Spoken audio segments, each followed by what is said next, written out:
Welcome back to Express. As Prince Charles and his wife Camilla wrapped up their Canadian tour yesterday in Regina, they handed out their final Diamond Jubilee medals to people living in Saskatchewan. One of those people is Chief Darcy, the leader of the Whitecap Dakota First Nation, and he joins us from Saskatoon. So, Chief, first of all, congratulations. I think I see the medal on your lapel. What was the experience like? Well, first of all, thank you. It was a very humbling experience, but very certainly honored to meet the Prince. And sorry, the medal that you received yesterday, that's the one that's around your collar? No, that's the Saskatchewan Order of Merit, and then the red medal is the Queen's Diamond Jubilee Medal.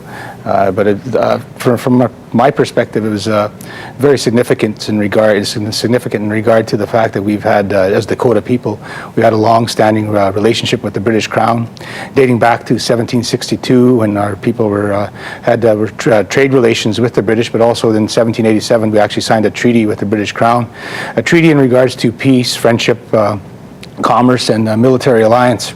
And certainly, our ancestors always answered the call anytime the British needed them for military service.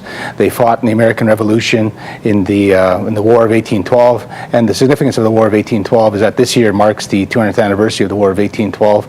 And the day before yesterday, I was actually in Toronto, where the Prince was invited to a military ceremony, and they presented him with the War of 1812 banner and medal.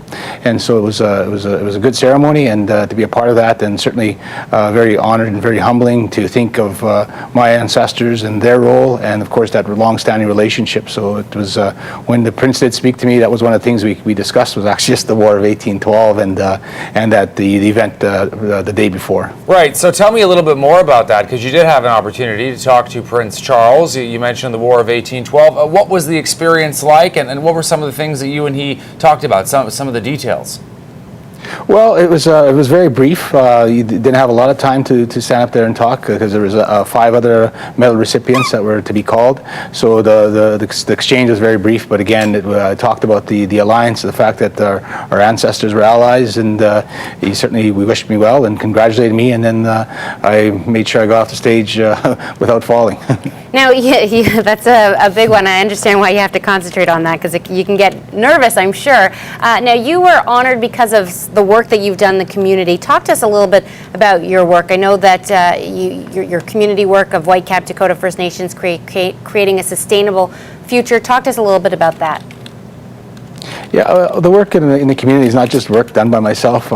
We work together, certainly working with my council, with my elders, with all of my community members, and of course partners. Partners are a big part of how we do our business in Whitecap. And you go back to the Indian Act and how it segregated our people from society, and allow us to be a part of the economy.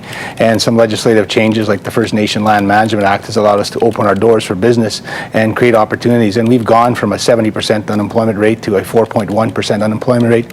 We've got 670 jobs now in the community, more jobs than community members, and you can see a lot of pride and good work ethic. And we were never a lazy people. Prior to European contact, we were always hardworking people.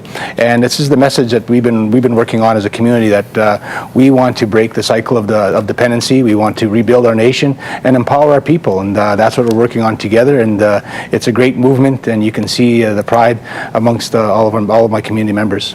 Chief, I want you to just explain a little bit more about that, if you would. Just go into some detail, because some folks might find it surprising, this relationship between the British Crown and First Nations in this country, because of course there is this impression in some quarters that the British monarchy is a symbol of imperialism, is a symbol of colonialism. What can you say about that?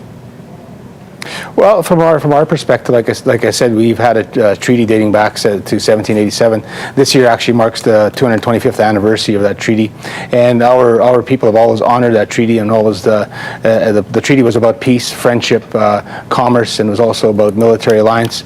Of course, certainly you're not going to see us taking up arms like the old days, but certainly our people were active in regards to had community members who've served in World War II, who served in the Korean War. So our members are always there, and they take that very seriously. And the message of the spirit of alliance has been passed on from generation to generation.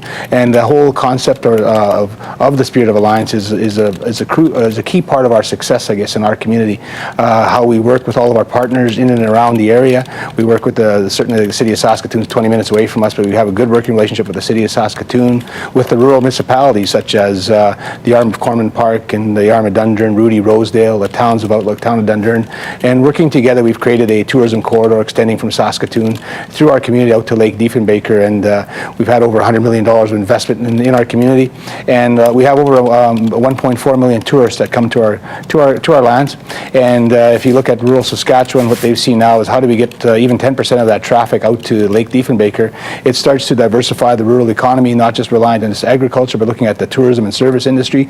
So by working together, it creates win-wins, and you can see that. So it's very important that we continue to do this. It's a good model that we all need to work together to create not just a strong Saskatchewan, but also a strong Canada. Agreed. Chief Darcy Bear of Whitecap, Dakota First Nation, thank you so much. Thank you.